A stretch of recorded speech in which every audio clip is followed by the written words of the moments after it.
हम सभी विचार कर रहे हैं सुखी जीवन किस प्रकार से होता है। सबसे पहले प्रत्येक मनुष्य को अपने बारे में जानकारी होनी चाहिए। जैसे पहले विषय आ चुका है, सत्पुरुषों के संग में रहे और विवेक को जागृत करके विवेक से निर्णय लेवे। सत्य असत्य, धर्म अधर्म और कर्तव्य अकर्तव्य क्या है। इसके उपरांत अपने शरीर पर विचार करे, शरीर को देखे कि इसमें 5 कोष हैं। अन्नमय कोष, प्राणमय कोष, मनोमय कोष, विज्ञानमय और आनंदमय कोष। इसके बाद इस शरीर में हम देखते हैं आत्मा है।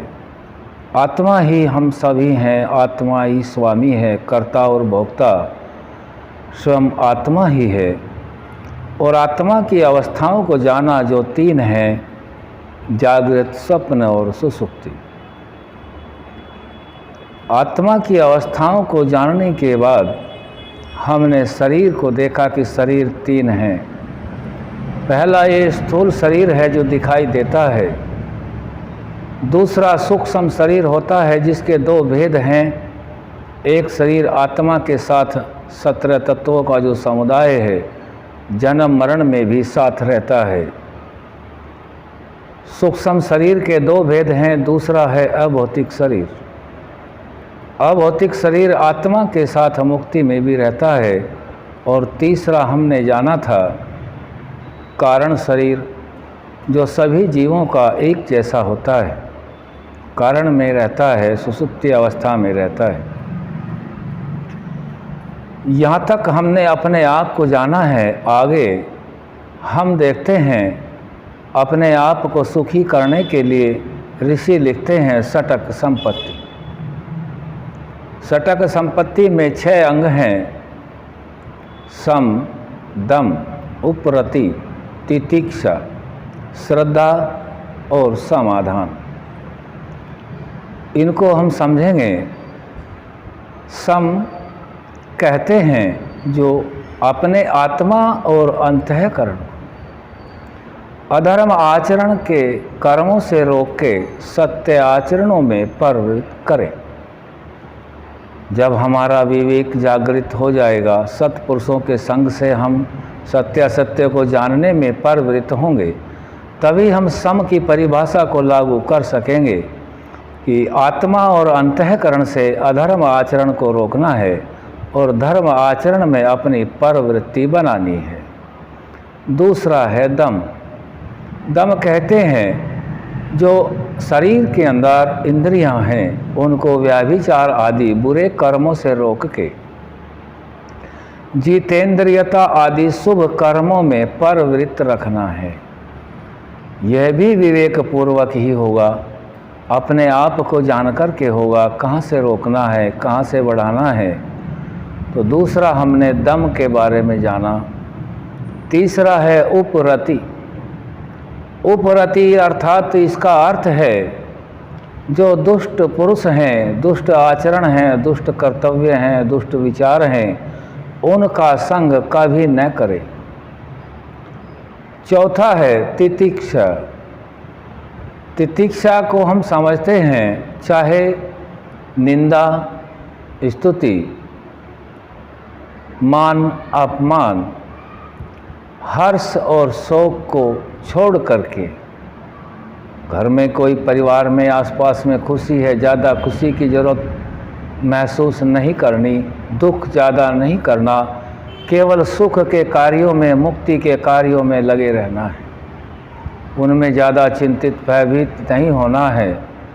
सत्य मार्ग को कभी नहीं छोड़ना है। तितिक्षा के उपरांत नंबर है 5वां श्रद्धा।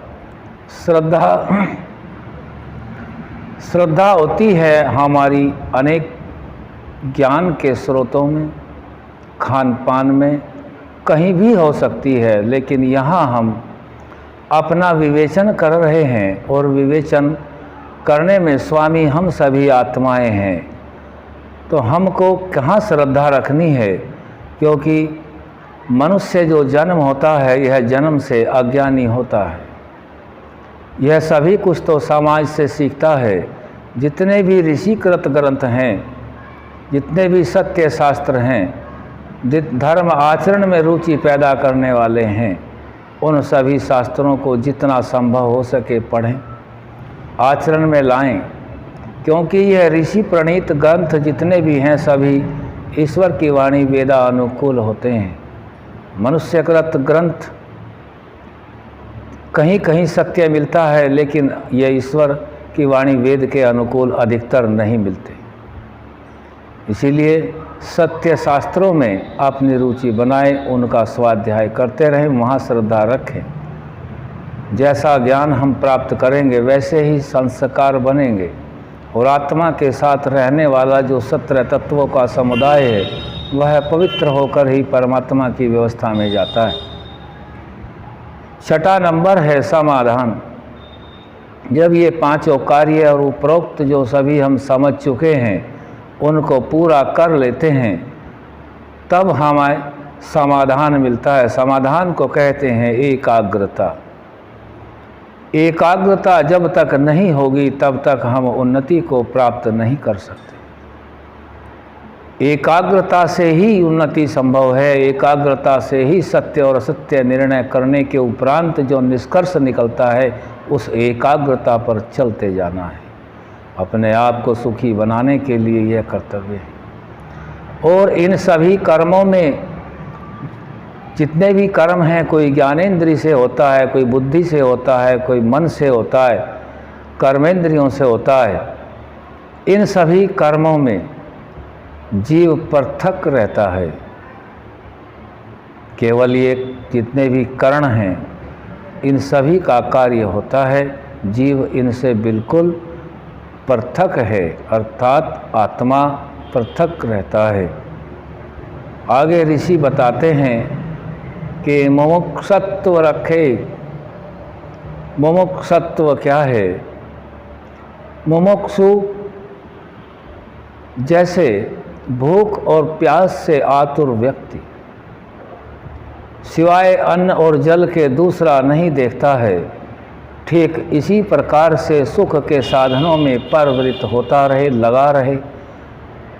ठीक वैसे ही जैसे अभी हमने बताया है कि सुधा और तृषा से जो त्रस्त व्यक्ति है उसे अन्न जल के सिवाय कुछ नहीं सूझता, इसी प्रकार जिसको सुख का आभास हो गया है, सुख का ज्ञान कर लिया है, उसके अलावा उसे अन्य और कुछ नहीं सूझता। इस प्रकार से हम अपना विवेचन करें और अपने आप को जो है शांत, सुखी और उन्नति की ओर लेकर के जाना है। ओम सम।